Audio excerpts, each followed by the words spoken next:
সিরাজগঞ্জে ভ্রাম্যমাণ আদালতের অভিযান ৫ দোকানে ২.৫ লাখ টাকা জরিমানা। সিরাজগঞ্জ জেলা শহরে নিরাপদ খাদ্য নিশ্চিত ও ভোক্তা অধিকার রক্ষায় বিশেষ অভিযান পরিচালনা করেছে জেলা প্রশাসন।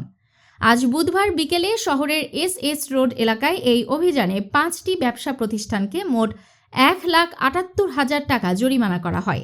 আজ বুধবার বিকেল ৩টার দিকে পৌরসভার এস রোড এলাকায় এই সমন্বিত অভিযান চালানো হয়। অভিযানে নেতৃত্ব দেন সিরাজগঞ্জ জেলা প্রশাসক কার্যালয়ের সহকারী কমিশনার ও এক্সিকিউটিভ ম্যাজিস্ট্রেট মোহাম্মদ রুহুল আমিন। অভিযান চলাকালীন অস্বাস্থ্যকর পরিবেশে খাদ্য সংরক্ষণ এবং ভোক্তা অধিকার আইনের বিভিন্ন ধারা লঙ্ঘনের দায়ে ৫টি দোকান মালিককে তাৎক্ষণিকভাবে দণ্ড প্রদান করা হয়।